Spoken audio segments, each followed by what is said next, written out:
time for the Ron and Brian podcast. Get ready to fill your ears with the latest news, politics, current events, and whatever else we feel like talking about this week. And now, your hosts, Ron and Brian. Oh, good evening, everybody. It is Sunday night.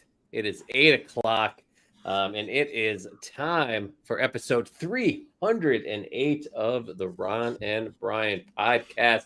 It has been a wild weekend. Brian, how are you this evening, my friend?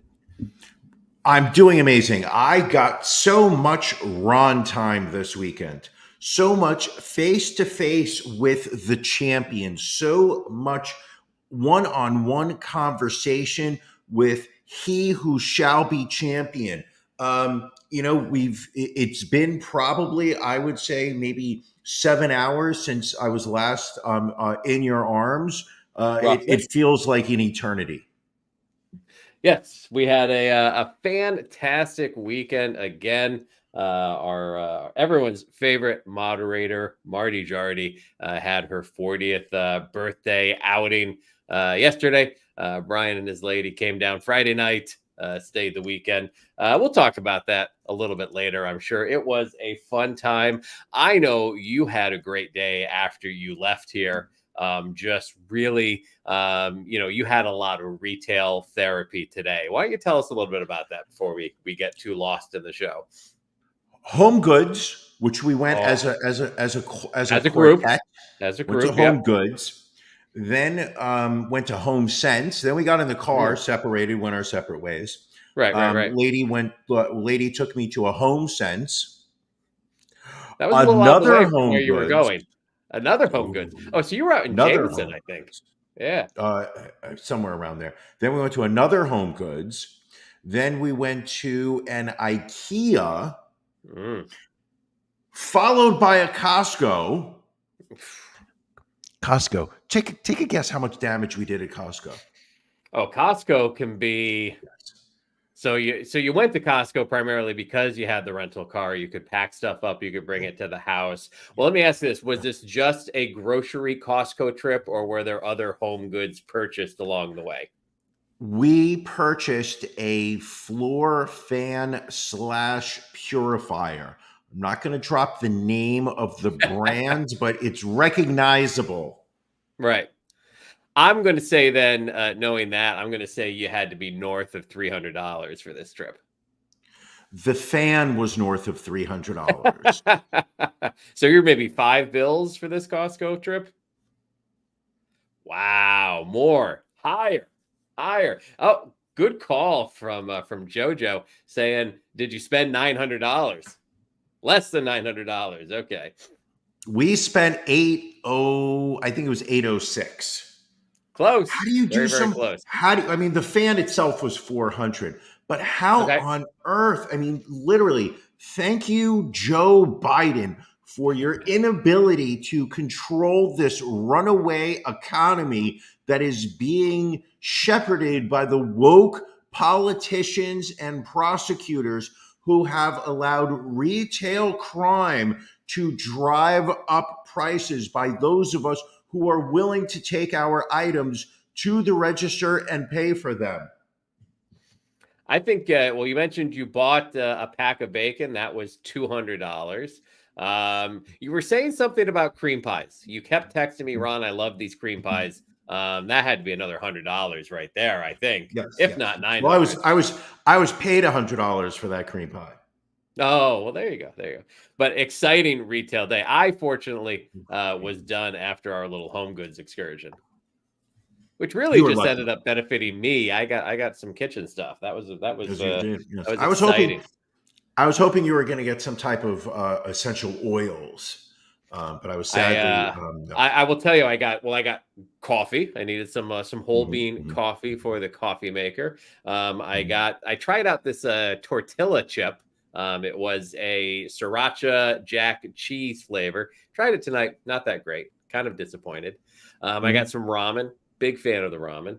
I got Love some the Mike's ramen. hot honey, which is fantastic, and then I got a spicy vindaloo sauce. So maybe I'll make some chicken and rice with some vindaloo. No, you're not a fan. We had to talk about your dislike for the spices in Do not like Indian it. food. So Do not like it. There's something about the flavor profile. Not my thing. I don't judge others who are into it.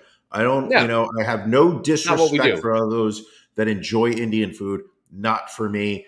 I time out, I tap out, and then I pass out. All right. Well, let's go into the show. It's time for drink of the week. Drink of the week. Na zdrowie! Salud. Drink of the week. Sláinte. Drink of the week. Drink of the week. Drink of the week. Drink of the week. Brian, what are you drinking this week? No. This week is a special drink of the week. This isn't Brian, what are you drinking? This is Brian, what are we drinking tonight? Because today we go all the way to Flemington, New Jersey, home of friend of the show, Jeanette, where we are, hold on, it's so bright here. We are both rocking their strawberry milkshake. I believe this is an IPA. It's of the magic.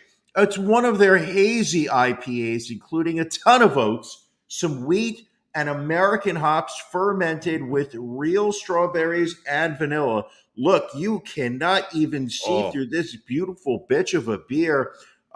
Coming in at, I don't even know what the percentage ABV 8%, is. Brian. It's a solid 8%. Ooh, Papa. Ooh. As champ, you get first sip. Oh, I had a little bit of this yesterday. It was fantastic. I think I had some of it also. We'll deal with it later. Walk me through it. What are you experiencing? I will say this. Not as good as on draft, but still tasty. Shit, this is good. It's good. It's not as you don't get the sweetness, the strawberryness as much as when you get it fresh on tap, but still a very tasty beer. See, I'm going to say right now, I'm appreciating this beer more than I did yesterday at the brewery. Really? Because yesterday we got a flight of 4 different beers. Right. So the thing about a flight is some people sit there and drink them one at a time. The problem there is the fact that you got a lot of beer sloshing inside of your mouth. You're like a teenage boy coming home from his second prom. There's just so much sloshing around in there. Right. You also had our tour bus driver sloshing around in your mouth, so maybe that made the beer taste a little funky to be also. Cheers to you, Tom. We'll talk about that later. Right. But it's the idea of now, this is the only beer I've had. Like yesterday, we had hit 2 different wineries where we had 4 or 5 different wines at each stop. Then we got to a brewery. There was so much alcohol I had. I really, the taste, the subtleties had actually kind of been lost on me by the time I got to this beer. Right now, I've been drinking water for hours. So now being able to get the flavor of this. Sorry, what have you been drinking? Water. I've been Okay, drinking a little water. Little water.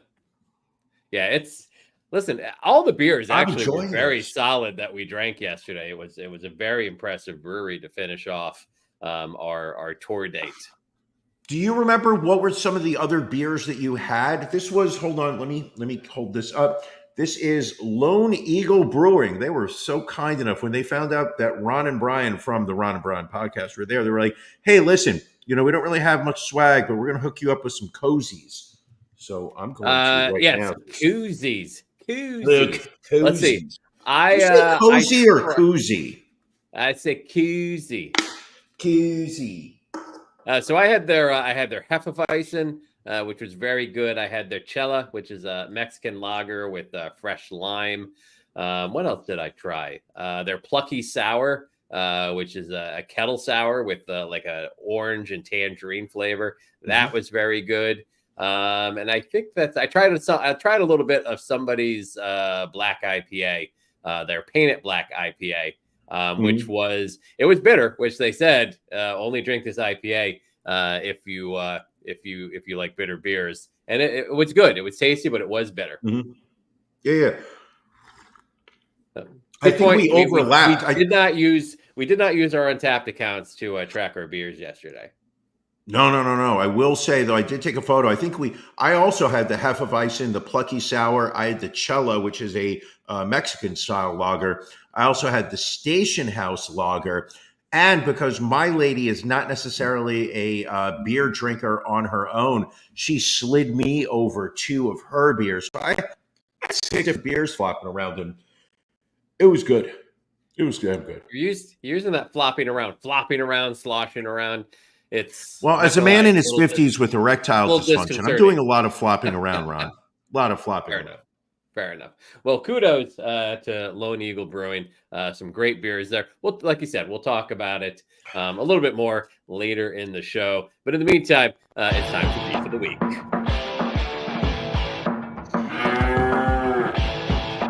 Ron and Brian's Beef of the Week.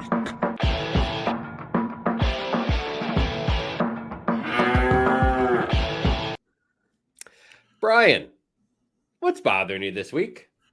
Ooh, this is good. This is actually going to combine 2 different bits that we do on the show here. All right. You know what's bothering me the most this past week was The Acolyte on Disney Plus, the new Star Wars show. I don't know, Ron, if you had a chance to watch one of the first 3 episodes that has already aired. I have not. So far, just this is coming from a franchise that put out the original Star Wars, A New Hope, Star Wars 5, Empire Strikes Back, Star Wars 6, Return of the Jedi. Then it also put out such great shows as The Mandalorian. It put out Ahsoka most recently. What were the other shows? Andor. I thought Andor was a great show. Boba Fett felt like it was kind of lost until they brought the Mandalorian character in with Baby Yoda. What was the A New Hope? Was that the movie that they put out in between? I think it was Rogue One, wasn't it? Rogue One. That's the one I'm thinking of. Rogue One. Thank you very much. Sure. So it was, this is a franchise that has put out some, I'm not going to say that it's, Oscar winning, type of storytelling here, but really just some entertaining shows, movies, whatnot. The Acolyte so far, 3 episodes in, absolutely terrible. Story of this one girl who's like learning the Force, and then she's a twin. Oh, by the way, I'm spoiling first that 3 episodes. So if you haven't watched it, just go fuck yourself. She's a twin, and like somehow like one of her like the bad sisters going around killing Jedis, but the good one is the one that's being arrested for it. Just garbage so far. I'm hoping that it gets better. I don't have a lot of faith in it. Okay. So my beef of the week is how disappointing The Acolyte has been put out by Disney. Apparently, they don't understand how to operate the Star Wars franchise.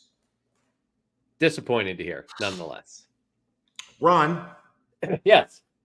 Ron? Yes, sir. Other than guests who don't know when to leave, what's bothering you this week?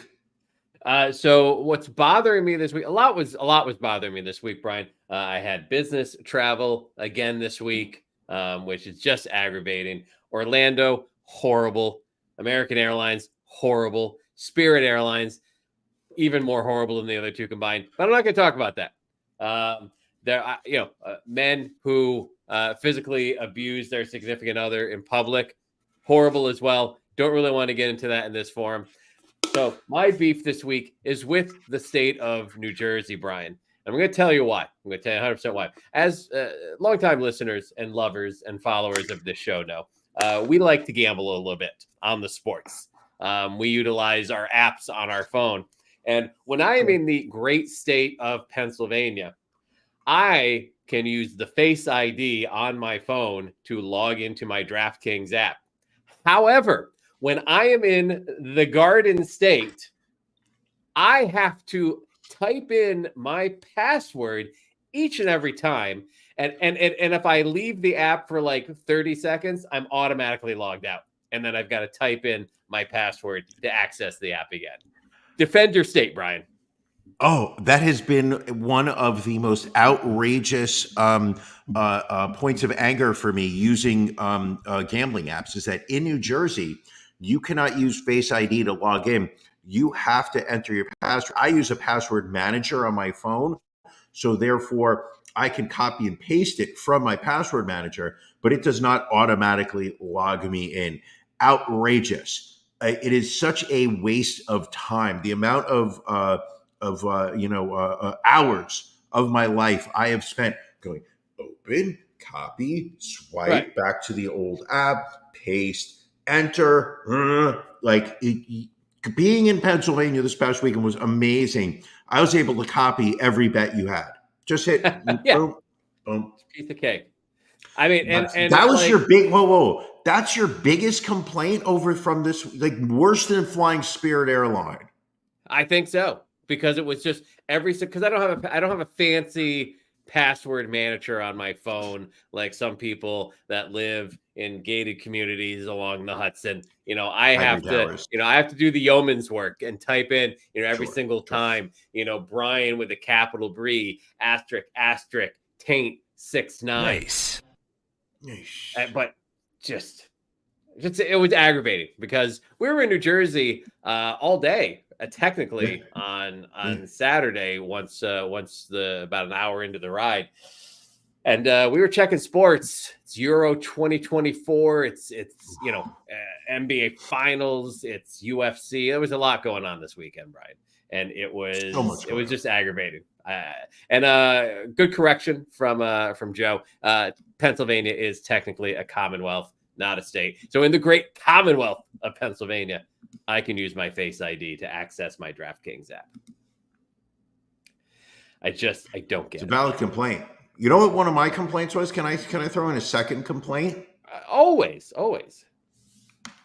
Podcast hosts that aren't all in promoting their podcasts. And what do you mean by that?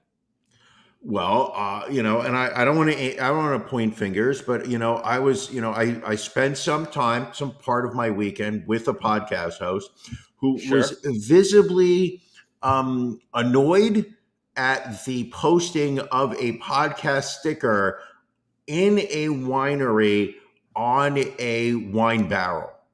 Annoyed that there was a sticker promoting his podcast. That upset me. If I may mention a second kind of gripe of mine, it is podcast hosts that take it upon themselves to deface private property when someone else's credit card has guaranteed that tour event and would technically then be financially liable for any damage to any private property that said podcast hosts put stickers on. Do you not believe that the person that was putting the sticker on the wine barrel, you don't believe that person would have made good for any financial damages that would have been assigned forward for someone whose credit card had been used? It's less the matter of making good and more the matter of the aggravation it puts people through. No, why are you assuming there would be aggravation for someone? I'm just saying. I'm just throwing it out there. This feels like you are projecting your potential aggravation on maybe the Jardis wouldn't have had a problem. Maybe not. Listen, there was somebody that left a $4,000 tip. Maybe they could pick up the cost. We don't have that kind of money to throw around. All right, listen, if you got $4,000 to leave as a tip at a brewery, then goddamn it, you should be signing up for our titanium level Patreon membership. Well, let's get into the show. What do we have here? Oh, Brian, we've got July 4th coming up. As many folks out there know, we are a tremendous fan of the Nathan's hot dog eating contest that takes place. However, word came out this past week. Joey Chestnut, multi-time, what is he, like 11-time defending champion, out of the Nathan's July 4th hot dog eating contest. And if I am not correct, I do agree that he should be kicked out for this. I think he intentionally, of course, listen, part of the contract he has signed with the Primanti brothers, who run the Nathan's. They basically run all of the competitive eating contests that are really the top tier competitive eating. There's oysters eaten. There's hamburgers eaten. Obviously, Nathan's hot dog eating is it's the Super Bowl of competitive eating. But Sure. there's so many different types. But the organization that runs it have one of the caveats, one of the aspects of the contracts that they have is that to participate in their competitive eating competitions, you must be you must agree contractually that you will only appear in their events. That's kind of like saying like a UFC fighter has to, if he's going to be fighting in UFC fights, he can only fight in the UFC. He's under contract with them. Right. But this Joey wasn't even the Chestnut case. Can you please let my 49% mouth answer exactly why I believe it? So he signed the contract that said, I will only 49% factuality. I will only appear in your events, and I will not sign any endorsements of products that are not the featured products in your competitive eating. So what does Joey Chestnut do in 2024 after having won 16 total titles? What does he do? You know what he does? He goes out and he signs a deal with like Impossible Hot Dogs. I could be wrong on that one. I'll admit. I don't really know. You are correct in that one. So now he's supporting fake hot dogs. That's where his new endorsement deal.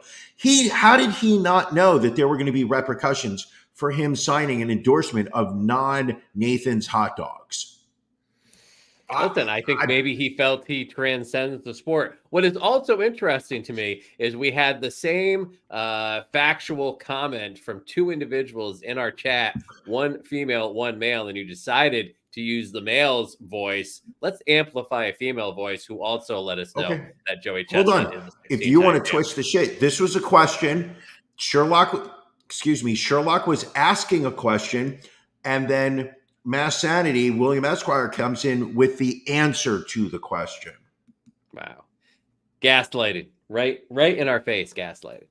That's not gaslighting. So my point is just the fact that I actually believe, and this is where my conspiratorial mind enters, is that this was Joey Chestnut sitting there saying, I dare you to take an action against me. I am bigger than your sport. There is no Nathan's hot dog eating contest without me. I dare you to throw me out. And the Primanti brothers sat there and said, absolutely, you're gone. The question, Brian, will you still watch the July 4th contest without Joey Chestnut? Will I watch? I will be going hot dog for hot dog with, you know me, it is a tradition I always do. I boil up 75 hot dogs with buns. I put myself, 4 gallons, or as you like to call it, 1 mug worth of water in front of me. And I sit there and as the 10 minutes roll by on July 4th, I see how many hot dogs I can chug. Hot dog chugging, that was, what you called me when I was in college. I'll beat you to that. You are the Glizzy Gladiator, without a doubt. Exactly. So it's a tradition I've always had. All right. And a couple days after Joey got kicked out, Netflix announced that he and Takuru Kobayashi will face off in a hot dog eating contest live on September 2nd to determine the greatest hot dog eater of all time. Kobayashi hasn't competed in the Nathan's contest since 2010, also due to a contract dispute. And also earlier this year said that he had lost his love of eating and was not competing anymore. But I guess a one-time winner-take-all showdown against Joey Chestnut. He's back. He'll be back. He's back. He's back. Yeah.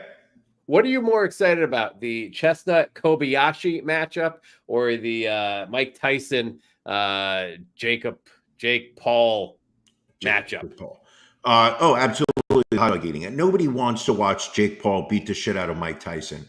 We all love, there is a there's a segment of society that has forgiven Mike Tyson for the rape of the beauty contest Desiree contestant. Washington. I Say said her name, Desiree, Brian. yes. Say her name.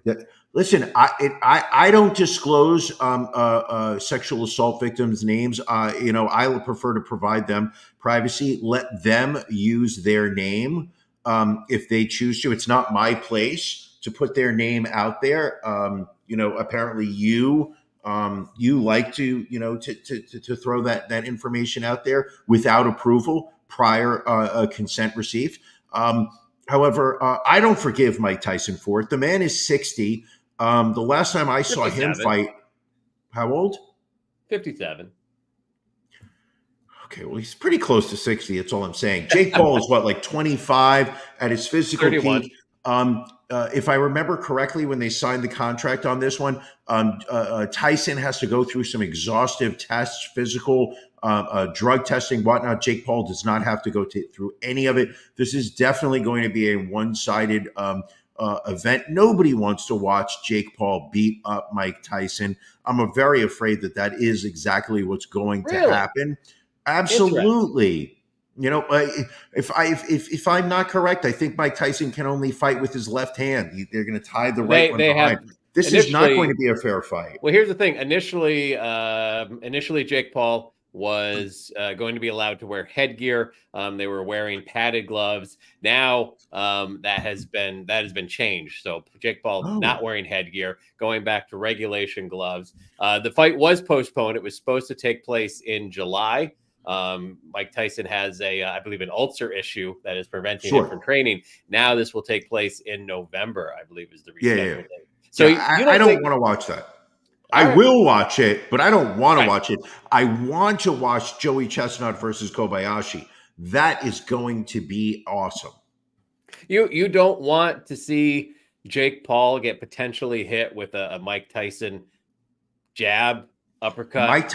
The Mike Tyson jab you're talking about was when Mike Tyson was 23. Listen, and I get years that. Ago. The one thing I think about is the interview that Mike Tyson did a few years back, where he literally started crying during the interview because he was talking about how he used to be able to get into the ring and let out. I'm gonna eat your kids. What was that? He started crying because he talked about how he has to contain all this rage because he can't get in the ring anymore, because that's how he used to get out all the rage inside him. And he was crying because he couldn't be the man that he used to be. If he gets in the ring and has the ability to take that out on Jake Paul, listen, I think it all comes down to how well Mike Tyson can take the punches that he's going to get from Jake Paul. Because Jake's a fighter. Like, he's gone through the training. He has the ability to throw a punch. Sure. But I think if Tyson can take the initial barrage of punches from him and he can get off a shot, I personally would like to see Jake Paul in a light coma. Just a light one. I don't want him to be permanently injured. I want him to recover from whatever brain damage he might incur during the fight. But he seems like somebody that needs a good coma. I don't believe that any of these fights that Jake Paul is fighting are 100% legit. I do not believe that any of the fights that he has taken on have not been under some type of whether it's contractual, whether it's verbal instructions to his opponent of the goal here is to not beat Jake Paul so badly that we cannot have a multi-million-dollar, revenue pay-per-view a couple months from now, Jake Paul fighting somebody else. This is a Jake Paul fight. I believe, his promoting company is the one putting this on.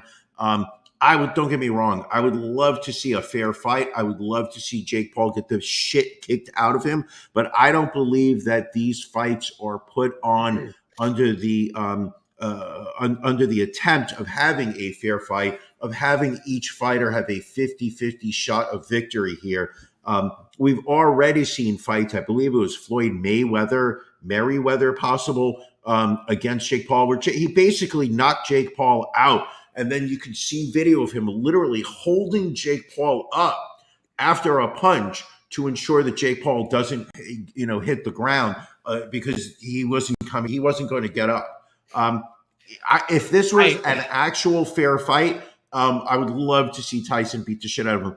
I don't believe Tyson has the opportunity to do exactly what he would like to do. And therefore, I'm going to say I'm not looking forward to that fight. You can't envision a scenario where Tyson just kind of loses it and just beats the ever-loving hell out of Jake Paul. I think someone's going to pull Tyson aside and be like, listen, if you beat the shit out of him, you're going to get $750,000. If you go the distance with this kid and you carry him to 12 rounds, or what if these are like 7-round fights? They're not, like, I know they're not like, I forget the length of it. Whatever it is, if someone says, Mike Tyson, if you can carry this kid to the full, limit of this fight, your payoff is $6 million. Tyson's got bills. I don't know what, he did a Broadway show and, that had a Las Vegas residency. I don't know what his income streams are. They haven't done what was the movie he did in Vegas? The Hangover? Yeah, he hasn't done a Hangover in a long time. I'm not sure what he may be looking for a paycheck more than he could go into any ring right now and beat the shit out of a fighter. I'm sorry. He could if he wanted to. You know what it sounds like to me, Brian? We'll be able to take some action with each other on this fight. Yeah, except for the fact that we're going to be using FanDuel, and I'm going to have to enter my password every time the fight gets updated. No, I mean, you and me personally will have to wager some money against each other since you think Jake Paul is so special a boxer inside the ring. Are you willing to put that belt behind you up online? There's only one way this belt gets put on the line. Oh, that sounds like a no. I don't believe that much in Mike Tyson that I'm willing to bet that which is most valuable to me. All right, Brian, before we get too long into this, let's get to our stories of the week this week. As you spectators out there know, we always like to grab a couple stories to make sure that we don't miss out and say, hey, who are these stories? Brian, what is your story of the week this week, friend? My story takes us all the way out to North Carolina, the Restoration Hardware rooftop restaurant. I believe wait, that hold on a is second. in what? So Restoration Hardware, the store, the high-end store, they have a rooftop restaurant at this Restoration Hardware? Okay. In Charlotte, North Carolina. Right. A waitress, hold on, Brian just got serious. I did. And Bron didn't. Anyway, so a waitress at the Restoration Hardware rooftop restaurant was fired, terminated for posting a TikTok video of a patron at the restaurant. Ron, do you have a photo from the video that she put up? She was fired from her job. This was a man sitting at a table in the restaurant having a full dinner, appetizer, entree, dessert, across from a blow-up doll. I believe the waitress's name is Tara Bjork. Posted the video stating in it, I know I'm not supposed to be making TikToks at work, but this calls for it.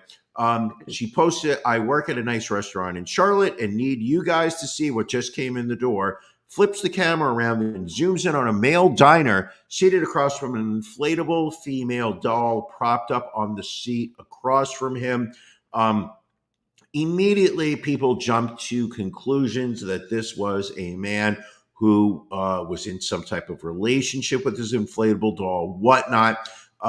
Tara gets fired from her job because she violates the terms of her employment, which is the fact that she is not to take any type of social media content of the patrons of the restaurant that she is working at. Deserves to be fired. Don't get me wrong. Those are the terms she agreed to. Gets fired. But there is a silver lining to the story, which is the fact that this is not a photo of a man in a relationship with a blow-up doll. This is a man who is paying the price for coming in last in his fantasy football league. This is a lighthearted event. Unfortunately, she lost her position as a waitress there. But apparently, the terms of that fantasy football league, Ron, you have been in multiple fantasy football leagues. True. You understand what it's like. You never want to come in last. The penalty here for coming in last in this guy's league was you must take an inflatable doll to a nice restaurant and eat an entire meal sitting across from the inflatable doll. So a lighthearted event. It's a shame she lost her job, but regardless of her gender, if the place you work at says do not take social media videos and post them while you're working here, and she does, there's a price to be paid for that. Sure. It's, you fuck around and you find out, as we have said many, many times on this show. Multiple times. Ron, what's your story of the week? So my story this week, Brian, is about an ex Joe Biden White House appointee and current Democratic candidate for a county commissioner seat in Texas, who allegedly created a fake social media account to post bogus racist comments about himself. This is Chiral Patel. He is the challenger running for county commissioner in Fort Bend County Precinct 3, just outside Houston. He was arrested last week for online impersonation after an investigation initiated by his opponent, incumbent Andy Myers. The probe was started by the Fort Bend DA's office back in October, shortly after a lengthy Facebook post Patel made in September, in which he painted himself and his family as victims of a vicious race-based smear campaign perpetrated by his opponent's supporters. Included with the post was a collage of about a dozen racist messages he claimed he received over the course of his candidacy, calling him vile names such as monkey and subhuman, and attacking his Hindu faith. However, his opponent, Myers, became suspicious when he recognized one of the names in the collage, a, quote, Antonio Scallywag, as someone who had previously assaulted him online. So that prompted him to request an investigation into Patel's claims. Investigators subpoenaed Facebook and Google to obtain account information about the user profile, which led them right back to Patel, including his address, phone number, bank card, and more. So on Wednesday, Texas Rangers arrested Patel for online impersonation in the third degree, a felony, as well as a Class A misdemeanor charge for misrepresentation of identity. He has been released on bond. Hold on a second. Yes. Time out. So this guy creates a fake account. Correct. Goes online, posts from that fake account. Correct. And that's a crime?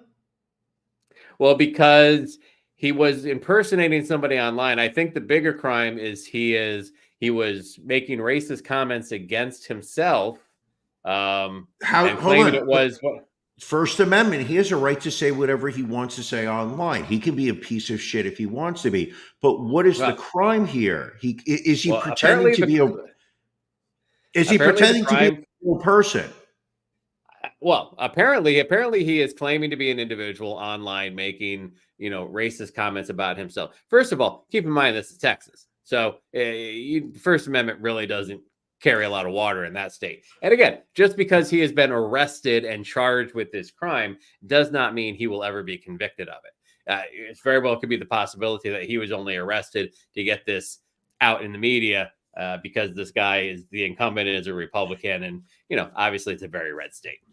I mean, I'm concerned. I've posted a lot of trash talk under the name Guy Bannister on every form of social media. Have I committed the same crime he has? Potentially, if you're in the state of Texas, so maybe stay out of that state. I feel like Crystalia on that TV show being told how Snapchat works. Can we tell a nature story, Brian? Because we love animals. Sure, we love animals. We are lovers of animals. Yes. We love animals. And here is a photo of a beautiful black bear in the wild. This story, though, is about a woman by the name of Pactice Miller, age 71, who apparently had been harassed by an aggressive black bear in her small Northern California town for months. She had reported it to, the proper authorities, wildlife, everything else. But shit went downhill real quick when last November, officials found her body mauled and partially eaten inside of her home. They first believed that she might have died of natural causes and the bear broke in, attracted by the scent. But neighbors reported seeing the bear, which she had dubbed Big Bastard, repeatedly returning to her house. She had even installed steel bars across her windows to try to keep the bear out before it broke her door down.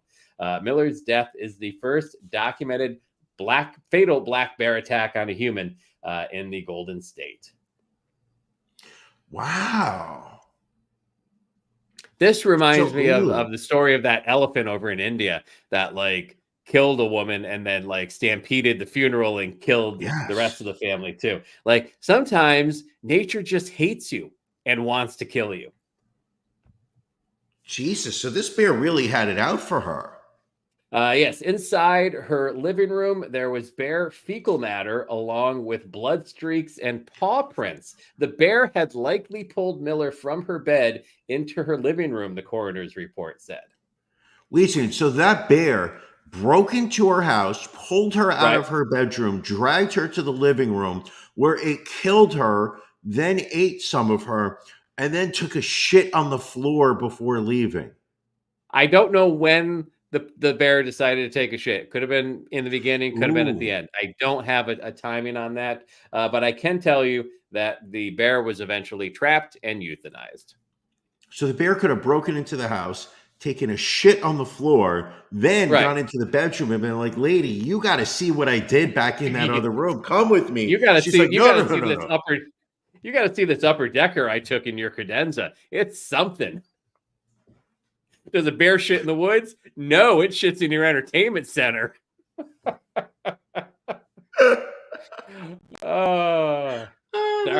We crack ourselves up. Doesn't matter if any of you are enjoying yourselves. We crack ourselves up. Oh, that made me laugh. Ooh, all right. What other stories do we have? Oh, can we talk about Lily Gaddis? Because she became a very... I don't want to know if popular is exactly the correct word to use, but she certainly went viral over the past week. Yeah, she had a bad week. She had a bad week. Explain what she did, Brian. Okay. So this week, every now and then you get a social media influencer who just, how do I say this politely, starts talking when they need to keep their mouth shut. It is well known by any person of the Caucasoid persuasion. Don't use the N-word in your social media posts. Don't use the N-word on Twitter. Don't use the N-word on TikTok. Don't use the N-word on Instagram. Don't use the N-word on Facebook. Don't use the N-word in Discord. Don't use the N-word on Telegram. Don't use the N-word on Snapchat. I'm just gonna let you keep going. N-word on Truth Social. So it starts off as this just, how do I say this? An innocuous video. Like, it really doesn't seem, I don't remember it specifically but she's just talking and then out of nowhere just drops the N-word. I don't believe it was a hard R. Not that it makes a difference. The N-word is never okay. That's right. Brian just got serious, according to William Esquire. But she drops the N-word in her video and continues moving forward like nothing happened. This video went viral on TikTok. Many African American users on the app they took offense to how casual she used the N-word, and it went viral. Not in the way she wanted it to. And there was some fallout, correct, Ron? There was some fallout. I mean, obviously, her social media platforms got suspended. She Sure. also had been working for she was in sales at a home healthcare She was in company marketing. Yeah. called Rafi of the Carolinas.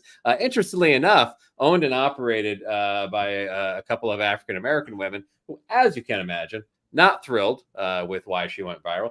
So she loses this job, which will happen. Again, this was a cooking video, but apparently Sure. this was her thing. Like she had no issue dropping words like gay, retarded into her cooking videos. Like Oh, one Ron, time please don't use that R word. she made a comment Don't about use that worried R about getting your word. perfect six pack is a little gay. Like just a very like. So this was probably the most over the top she did. What I find though even more humorous is she tried to lean into it. She became like a darling on right wing podcasts Sure. and radio Sure. right away. But now there's a already growing backlash from the far right accusing her of being like some kind of psyop. Like it's too convenient that this woman gets canceled and then gets embraced by the right. So she obviously must be a plant from the left trying to infiltrate the right as part of the woke mob to cancel real Americans and real speech. So she claimed that she did this and it worked perfectly. And she was going to get these big, like Alex Jones type contracts Sure. to go do her own show. But now she's already being canceled by the right and the left. Awesome. Awesome. Listen, using the N word for social media clout, never the route that you think it's going to go. Never a good move. I don't care where you want to go. By the way, the right in America just absolutely batshit. They don't even understand their own values. Just scary, scary, scary stuff. But you know what's not scary, Ron? What's that? A coaster. Oh, It's no. something we all can get behind. What's that you say? 2 coasters? Absolutely. These little babies are going to be in our web store tomorrow. We just got a new order. These things sold out real fast when we ordered them the first time. Hard pressed cardboard. So this is not going to be something too heavy. This will not weight down the table that you use. But look at that. Look at that beautiful logo. Ooh, this is some ASMR. These things are going to be on our website starting tomorrow. A lot of times people say, Brian, you spill a lot of drinks when you're doing your podcast. What do you do to ensure that your table does not get damaged? These things soak up all the alcoholic beverages that I spill as I do the show. Ron, what can you say about these coasters? I recall a while back, I have a coaster here and it's boring. It's like, I don't even know why it's in here. It's like a live, laugh, love coaster. And listen to this here. Can you Oh hear my how hard God. that is? And there are times, like you said, I'll pick it up and the condensation will make this lift up with it. And then it falls and breaks things. So these paper coasters, besides being ecologically friendly, environmentally conscious, no sea turtle is going to get that stuck in its nostril and choke to death. Nope. But it's Not a at great all. way to support your favorite podcast while keeping condensation off of your nice Wayfair or IKEA furniture. And Ron, you were discussing before this show, you had spoke to our social media managers, you had spoken to the marketing geniuses behind the Ron and Brian podcast. You said that there was going to be a Father's Day sale starting tomorrow. Do you want to tell our viewers and listeners a little bit about the Father's Day sale for these coasters? I would be happy to. This is a very specific promotion. If your father left the house for milk and cigarettes and never returned home, we are giving you 11% off of these coasters prices. Just use the promo code Dad's Balls on our website to get that discount. And happy Father's Day to the fathers out there, the stepfathers out there, the grandfathers out there, the future fathers of America, the founding fathers, all those folks. Happy Father's Day. There we go. Happy Father's Day. Absolutely. Ron, you, and not only that, but I would also like to include one category of fathers you didn't include, and that were fathers of fur babies. Simply because you did not have offspring based on human DNA does not make you not a father. You have several cats in your home. You have basically the mascot of the show, Piper. She is America's darling. You are her father. And I want you to know that you also deserve the 11% discount when you go to the Ryan Browning Podcast's website tomorrow and you go, ooh, hold on, look at this comment. This might be the comment of the day. Father of furries. It's a good question. Very good. Happy Father's Day to you, Ronald. Well, thank you. Thank you so much. Brian, we love ourselves a good, stupid TikTok challenge, especially when it can potentially lead to fatalities. This one hasn't yet, but I'm pretty sure it's close.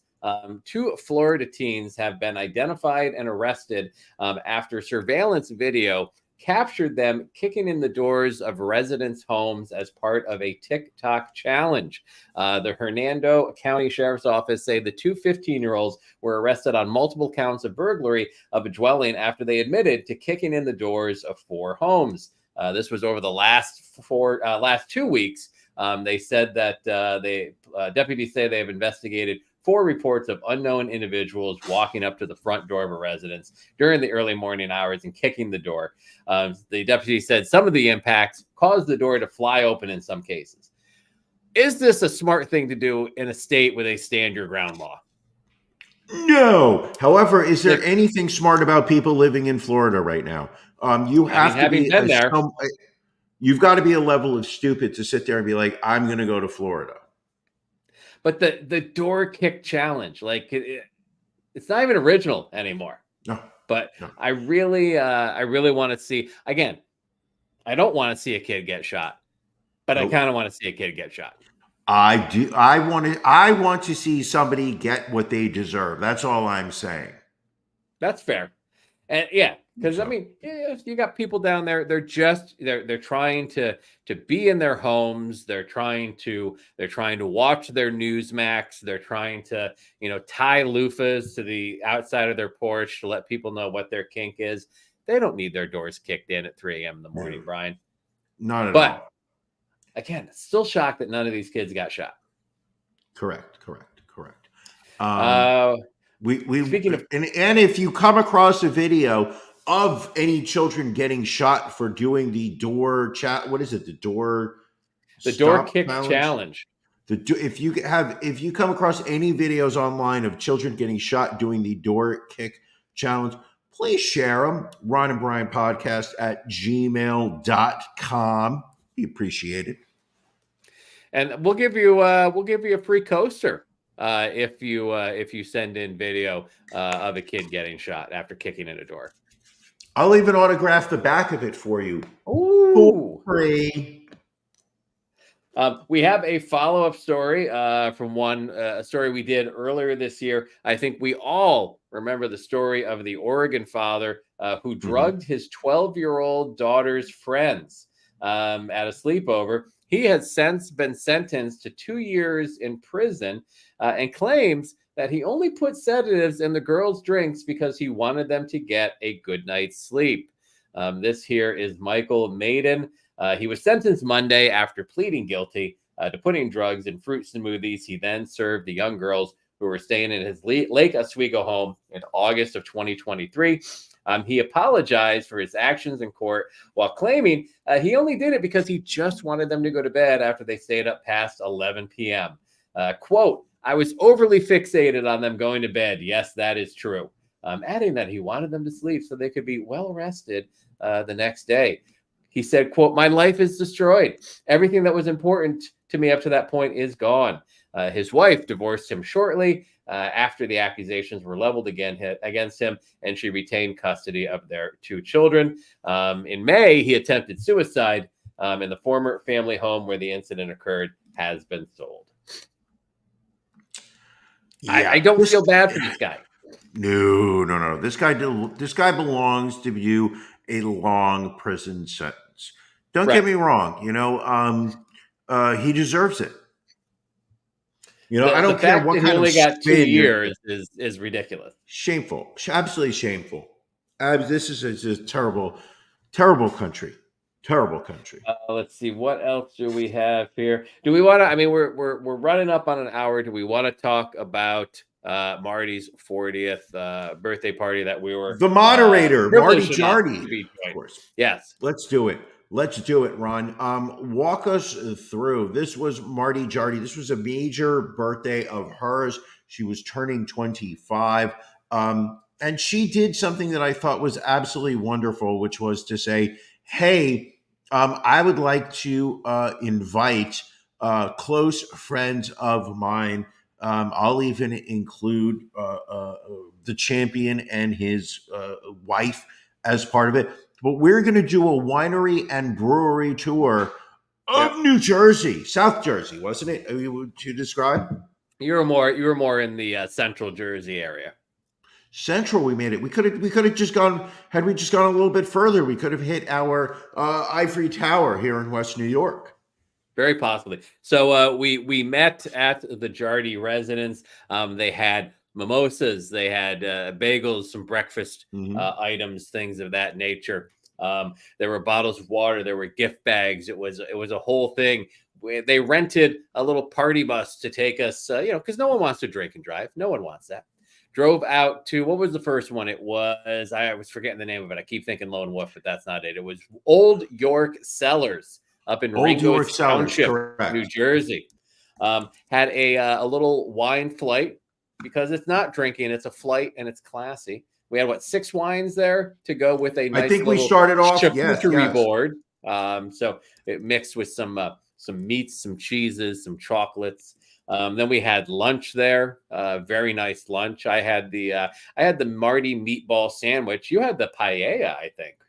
Listen, you know me, I am a sucker. And by the way, one of the nice things about the food at that winery was that the chef there was an import from the Galician area of Spain. So he was cooking using imported cheeses, imported meats from Spain. Going back about a year and a half ago, last when I was in Barcelona. You put a plate in front of me of yellow rice with chorizo chicken and various fish products. Some people may call it paella. I call it edible gold. I will always get paella. That shit was delicious. I would have eaten more if I wasn't a little self-conscious that I didn't want to look like a fatty, because when we sat down for our charcuterie board with our with the wine tastings. Mrs. Bryan, not a fan of cheese, handed me both her I believe it was a piece of Spanish Manchego cheese, as well as a sharp cheddar from upstate New York. Got both of her. So I had my cheese. I had some of Mrs. Bryan's cheeses. My neighbor to the right also looked at me and said, I don't really like cheese either. So she gave me her cheese. I ate so much damn cheese. Also had some chorizo. You had a lot of cheese. There was a lot going on there. I was a fatty during the charcuterie section. Then we went outside. Just such a lovely outdoor sitting under a tent. Beautiful venue. We weren't in the sun. Then we got to order lunch. Ordered a couple of bottles of wine. Don't remember who paid for it. I remember thinking at one point that I wanted to chip in on that expense. But Marty ended up picking up the expense. That's how nice she was. Would not take money for the bottle of wine that we bought. The moderator is a queen. Then we hopped back on the van. Drove over to another winery. This was Federal Twist Vineyards, if I'm not correct. In This one Stockton, was New Jersey. This was truly elegant because, as we were pulling up, we saw many tented tables Meanie. out front. And we sat there and was just like, oh my gosh, I hope we are not seated with the peasants who are sitting. We wanted our own VIP experience. And boy, did they deliver at Federal Twist. We went through a side entrance of the winery. We had our own special area not open to the public. We sat there also under an enclosed outdoor area just so you could feel the breeze. We had 5 wines there. They were each paired with a piece of chocolate. Listen, I could be a fancy bitch sometimes. It's not just you, Ron. I know everybody looks at you and they're like, listen, this man is having his own pool installed in his backyard. He is the champion. He is the fancy bitch. But I can also be a fancy bitch to them. I was sitting there eating my little piece of chocolate, swishing my wine, smelling it. Checking the legs. Ironically, I was able to put my nose in the wine glass way further than anyone else. Everybody else was just like, they were approaching it like, oh. I was like, nope. I was literally hitting the bottom of my wine glass. It was just so perfect, so perfect, so perfect. After that, it was just like, what can top 2 New Jersey winery? A brewery. That's the only thing that can top. Back on the bus. Back on the bus. Flemington, New Jersey. Flemington, New Jersey. Lone Eagle Brewing. Lone Eagle Brewery, where we had a flight of beers. We then had more. I mean, it was just such and you got a token for either another flight or a full beer. And you, my friend, you got to experience Philly soft pretzels as well. You don't think we stopped off at Philly soft pretzel on the way home today? Oh, love it. Love it. Oh, we stopped off and picked that. What was that? You get some mustard to go along with it? They charged me 50 cents for it, buddy. But damn right, I got myself some mustard to go with it. Oh yes, right after we got out of Home Sense, we went to Home Goods. We were about 3 minutes away from a Philly soft pretzel place, and we went there. My goodness, I'm going to tell you something. You don't feel like an idiot as when you're asking questions at a Philly soft pretzel while there's a line of 3 people behind you. These people have their order memorized. They know exactly. I'm like, now are those small minis? Is that 5 for $4.50 for the large or the small? Does that come with the? Oh my goodness, I was that person this afternoon. Anyway, we hopped back on the bus, went back to Jardy Home Central, where there were some pizzas, there were drinks. Again, there were cupcakes. There were presents to be opened. And again, a little goodie bag to take with us for our trip home. She knows how to entertain. She does. Marty Jardy knows how to entertain. If you get an invitation to Marty's house, you say yes. It doesn't matter what the occasion is. You will be pampered and spoiled. Now, good point by William here. The moderator saved money by not being a Patreon subscriber. We love Marty, but that's a solid burn. I mean, I gotta give that to Billy. I feel like at this point she should subscribe. I feel like it was a fantastic time nonetheless. Make sure she's not getting any free coasters. She can get a sticker, but no coasters. Did you use the liquid IV powder that was in the goodie bag? I did not. I just drank a lot of water. I did not actually open up my goodie bag until this morning. So I mixed it into a little bottle of water, drank it. It's not great in water. You really need to put it in something with a flavor to it. But when I woke up this morning, felt 100%. It's great stuff. So liquid IV, buy it when you're an alcoholic. There you go. And you know what not to do when you're an alcoholic? Pick a plus 450 underdog in a UFC fight on the undercard. Jimmy Flick. Was it Jimmy Flick? Had no shot. Ron insisted we bet on him. We lost. What would have been smarter is if the over-under on rounds was 1.5 and he went the distance. If we had bet the over on the rounds, that's where we made the mistake. Yeah. That is where we made the mistake. Speaking of which, what is the score on the Yankees-Red Sox game now? Don't look. Last I saw 4-1 Red Sox. It is 4-3 in the top of the 7th. Yankees have a man on first with no outs. Yankees making a comeback. Dan at the bat.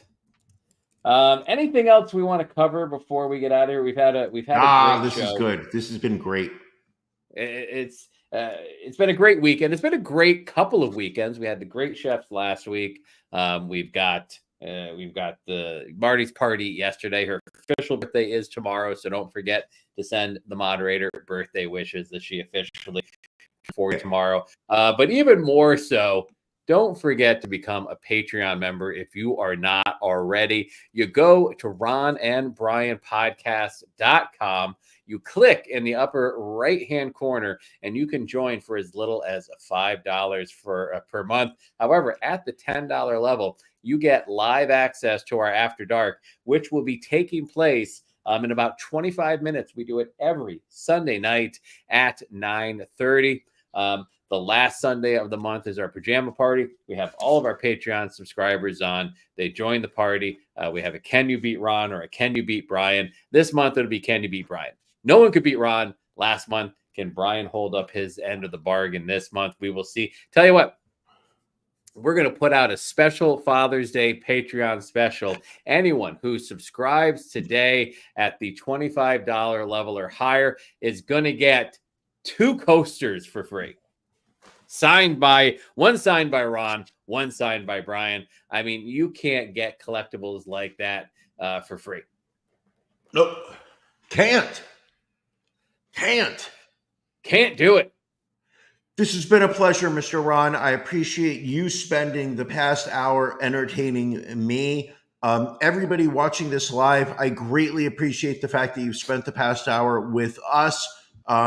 It's always a pleasure. Good times were had by all. This has been a fantastic episode 308. Patreon folks, we will see you in a little bit. Everybody else, we will see you next Sunday night. Thank you for joining us on the Ron and Brian podcast. We're live each week on YouTube, Facebook, and Twitch. You can find prior episodes, links to our social media, and everything else Ron and Brian at ronandbrianpodcast.com. See you again next week.